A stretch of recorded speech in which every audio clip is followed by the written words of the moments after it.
Hello student, आज की video में हम पढ़ेंगे भोजन के आवश्यक तत्व कौन कौन से होते हैं और भोजन की आवश्यकता हमें क्यों होती है।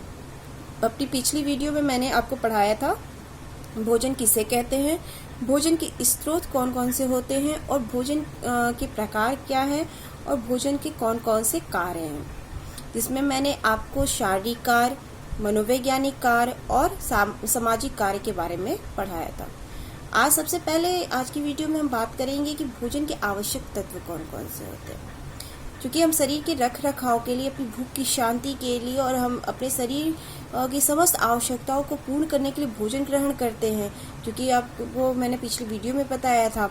तो इन समस्त आवश्यकताओं को पूर्ण करने के लिए हम भोजन ग्रहण करते हैं और भोजन में कुछ ऐसे मुख्य तत्व होते हैं कुछ जो कि हमारे शरीर के लिए बहुत आवश्यक होते हैं और ये इन सभी कार्यों को करने के लिए सहायक होते हैं।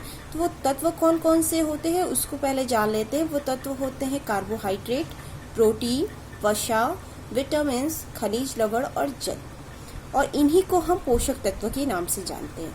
यही पोषक तत्व होते हैं जिनके जैसे हम भोजन ग्रहण करते हैं और यही पोषक तत्व भोजन द्वारा हमारे शरीर में जा करके हमारे शरीर का रख रखाव, हमारे शरीर को ऊर्जा प्रदान करना और बहुत ढेर सारी ऐसी क्रियाएं जो हम अपने शरीर द्वारा करते हैं, उन सभी क्रियाओं को करने में मदद करते हैं। इन्हीं पोषक तत्वों द्वारा हमारा शरीर जो होता है, हमारे शरीर के अंग होते हैं वो नरिश होते हैं और ये हमें पोषण प्रदान करता है। अब बात करते हैं कि भोजन की आवश्यकता हमें क्यों होती है। जिस प्रकार से सजीव जीवन जीने के लिए या जीवित रहने के लिए हवा और पानी की जरूरत होती है, उसी प्रकार से भोजन की आवश्यकता होती है। क्योंकि सांस लेने के लिए हमें हवा की आवश्यकता होती है, प्यास को बुझाने के लिए पानी की आवश्यकता होती है, उसी तरीके से हमें हर कार्य को करने के लिए और जीवित रहने के लिए भोजन की आवश्यकता होती है। ठीक है, बिना भोजन के जीवन को जीना असंभव माना जाता है, क्योंकि अगर भोजन हम नहीं करेंगे तो हमारा शरीर बहुत ही वीक हो जाएगा और उस कंडीशन में क्या होगा कि हम बहुत सारी बीमारियों से ग्रसित हो जाएंगे, जिससे हमारे लिए जीवन को जीना बहुत ही मुश्किल हो जाएगा और बहुत से ऐसे कार्य जो दैनिक जीवन में हम करते हैं वो हम नहीं कर पाएंगे। तो अगर हम देखें तो जीवन के प्रारंभ से ही, अपने जीवन के प्रारंभ से ही ले करके और अंत तक हमें भोजन की आवश्यकता होती है। यानी हम पूर्ण रूप से भोजन पर निर्भर करते हैं और भोजन द्वारा ही हम अपने सभी कार्यों को, दैनिक कार्यों को करते हैं और अपने शरीर का रख रखाव करते हैं। ये हमारे शरीर के लिए बहुत ही जरूरी होता है। अब देखते हैं कि कौन से ऐसी बेसिक फंक्शंस होते हैं हमारी बॉडी की जिसकी पूर्ति के लिए हमें भोजन की आवश्यकता होती है। तो सबसे पहले हम बात करेंगे कि ऊर्जा उत्पादन के लिए, यानी हमारे शरीर को ऊर्जा प्रदान करना, ये भोजन का सबसे महत्वपूर्ण कार्य है।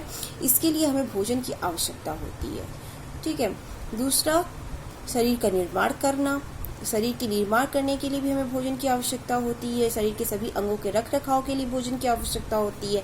तीसरा, सुरक्षा प्रदान करने के लिए, यानी भोजन के द्वारा हमारे शरीर को सुरक्षा प्रदान होता है। यानी भोजन जब हम ग्रहण करते हैं तो ये हमारे बॉडी में जाकर के हमें सुरक्षा प्रदान करता है, हमारे शरीर को बाह्य तत्वों से बचाता है। ठीक है, तो सबसे पहले बात करते हैं ऊर्जा की। तो शरीर का कार्य है, भोजन का कार्य है शरीर को ऊर्जा प्रदान करना। अगर हम देखिए एक एग्जांपल लेते हैं, जैसे कि रेलगाड़ी को चलाने के लिए ईंधन की आवश्यकता होती है और वो ईंधन का कार्य कौन करता है? कोयला और डीजल। तो ये कोयला और डीजल रेलगाड़ी को चलाने के लिए एक ईंधन का कार्य करता है। उसी तरह से शरीर की गाड़ी को चलाने के लिए ईंधन का कार्य करता है एनर्जी। और ये एनर्जी हमें कहाँ से मिलती है? भोजन से। भोजन में जो भी कह लीजिए आप कार्बोहाइड्रेट और जो वसा, जो आवश्यक तत्व है उसके, अगर इन्हीं के द्वारा हमें ऊर्जा की प्राप्ति होती है। ठीक है, बहुत से ऐसे कार्य हमारे शरीर के अंदर होते हैं, चाहे वो आंतरिक रूप से हो चाहे बाह्य रूप से हो। बाह्य रूप से भी हम बहुत से कार्य करते हैं। आंतरिक रूप से देखा जाए, जब हम भोजन को ग्रहण करके सो जाते हैं तो वो सोने की अवस्था में भी हमारा शरीर निरंतर कार्य करता रहता है। निद्रा की अवस्था में भी हमारा शरीर निरंतर कार्य करता रहता है। जैसे हम भोजन खा करके सो गए और तो क्या करेगा कि हमारे शरीर के जो भी ऑर्गन्स पाचन क्रिया में सहायक होते हैं वो सभी कार्य अपना लगातार करते रहते हैं। जैसे आमाशय हो गया, लीवर हो गया, छोटी आंत हो गई, बड़ी आंत हो गई, ये अपना कार्य करते रहते हैं निरंतर। तो इन यानी पाचन क्रिया की प्रक्रिया निरंतर चलती रहती है हमारे शरीर में। ठीक है, निद्रा की अवस्था में भी ये सारी क्रियाएं चलती रहती है। जैसे पाचन क्रिया लगातार चलती रहती है तो उसके लिए भी हमें ऊर्जा की आवश्यकता होती है। और एक अगर दूसरी बात करें तो जैसे हार्ट क्या होता है, हार्ट भी निरंतर कार्य करता रहता है, धक धक धक धक करता रहता है ना आपका हार्ट।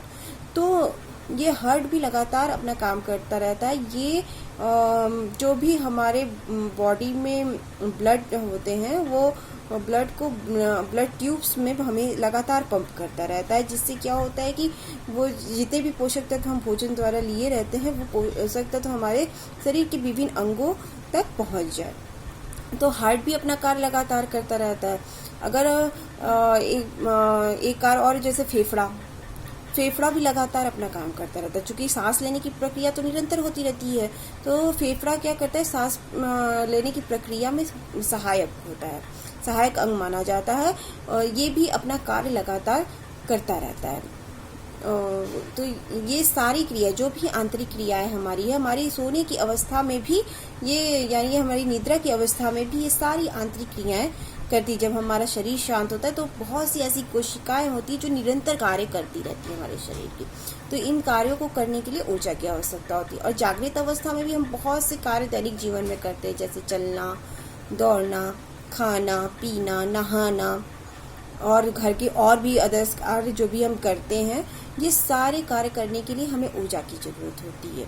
तो हमें आंतरिक रूप से भी ऊर्जा की जरूरत होती है और बाह्य रूप से भी जरूरत होती है। यानी ऊर्जा जो होता है वो बेसिक नीड्स होता है फूड का। फूड हम लोग इसीलिए ग्रहण करते हैं, हमारी बॉडी का भी बेसिक नीड्स एनर्जी होता है। अगर एनर्जी ना रहे तो हम कुछ भी नहीं कर सकते।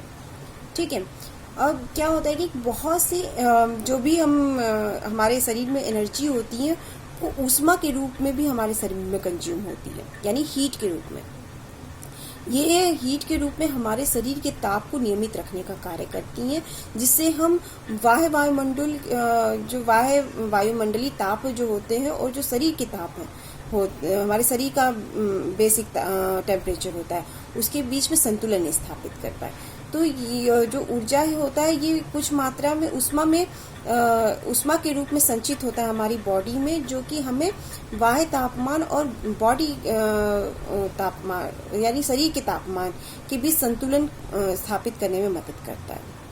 ठीक है, जैसे कि अगर हम देखें कि गर्मी के दिनों में बाहर का टेम्परेचर यानी वायुमंडल का टेम्परेचर बहुत गर्म होता है, तो क्या करता है जो हीट जो हमारे जो एनर्जी हीट कंज्यूम करती है वो हीट क्या करता है हमारे बॉडी से पसीने को निष्कासित करता है। वो पसीना क्या होता है, वो पसीना जब हमारी बॉडी से बाहर निकलता है, जब वो सूख जाता है तब वो हमें ठंडक का एहसास कराता है, जिससे कि हम गर्मियों के मौसम में भी जो बाहरी तापमान होता है उसके साथ अपना संतुलन स्थापित कर सके।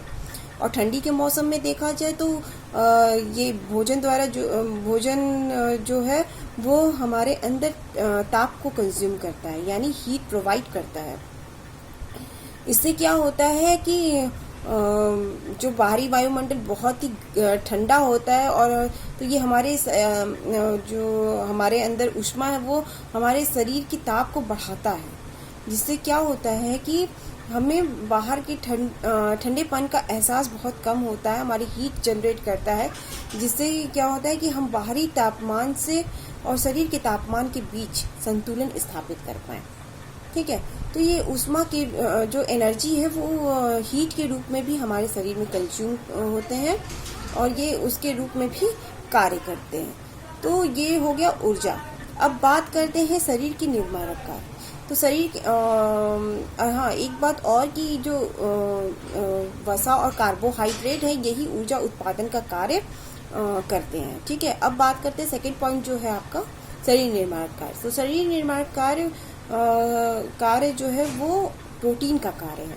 जो भोजन द्वारा शरीर में हमारे प्रोटीन जाता है ये शरीर का निर्माण करता है। यानी अगर हम देखें कि जब से मानव जीवन का प्रारंभ होता है तब से हमारे शरीर में वृद्धि और विकास की प्रक्रिया निरंतर चलती रहती है। और इस वृद्धि और विकास की प्रक्रिया में निरंतर कोशिकाओं और ऊतकों की टूट फूट होती रहती है। तो इन टूट फूट की जो क्षतिपूर्ति, इन टूट फूट की क्षतिपूर्ति के लिए जब हम भोजन ग्रहण करते हैं तो उसमें उपस्थित जो प्रोटीन होता है वो जो क्षतिग्रस्त कोशिकाएं और ऊतक होते हैं उनकी जगह नवीन ऊतकों और कोशिकाओं का निर्माण करता है और हमारे शरीर का रख रखाव करता है। ठीक है, क्योंकि आप देखेंगे कि बहुत जैसे ही शिशु जब छोटी उम्र से बड़ी उम्र में पहुंचता है तो उसके अंतर्गत बहुत से ऐसे जीव द्रवों का निर्माण होता है जिसके कारण उसका शरीर बड़े होने पर काफ़ी चौड़ा लंबा हो जाता है। ठीक है, तो ये सारी जो कोशिकाएं और ऊतक जो होते हैं ये इन सब की क्षतिपूर्ति का कार्य भी प्रोटीन करता है। यानी भोजन का कार्य एक हो गया निर्माणात्मक का, यानी भोजन शरीर के रख रखाव और निर्माण का भी कार्य करता है। बहुत से वृद्धि विकास में जो कोशिकाएं या बहुत सी ऐसी आंतरिक और बाह्य क्रियाएं द्वारा जो हमारे मांसपेशियों की क्षति होती है, जो हमारे ऊतकों की क्षति होती है, जो कोशिकाओं की क्षति होती है, उन सब की क्षतिपूर्ति के लिए हमें भोजन की आवश्यकता होती है। अब तीसरी बात आती है सुरक्षा की। तो भोजन की आवश्यकता हमें शरीर को सुरक्षा प्रदान करने में भी होती है, क्योंकि भोजन द्वारा हमारे शरीर को विटामिन्स और मिनरल्स, ये दो ऐसे पोषक तत्व मिलते हैं जिनके द्वारा हमारे शरीर में रोग प्रतिरोधक क्षमता का विकास होता है। यानी हमारे अंदर इम्यूनिटी पावर स्ट्रांग होती है, हमारी इम्यूनिटी पावर को ये इंक्रीज करता है और हमारे शरीर को बाह्य रोग, जितने भी संक्रामक बीमारियां हैं या जितने प्रकार के रोग हैं उनसे हमारा बचाव करता है, हमारे शरीर को सुरक्षा प्रदान करता है। जैसे अगर बात करें तो जो भी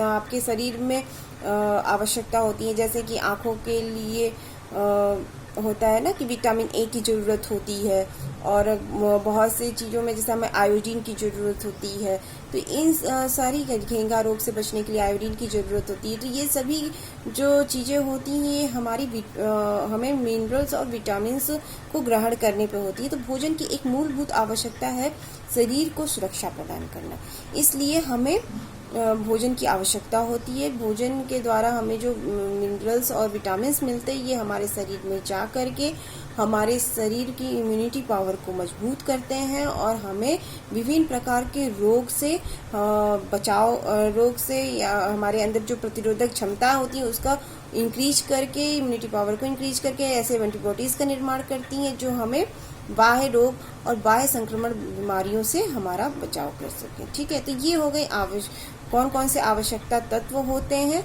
और आवश्यक तत्व होते हैं भोजन के, और हमें भोजन की आवश्यकता क्यों होती है, ये इसके बारे में आज की वीडियो में हमने बात किया। ठीक है, थैंक यू।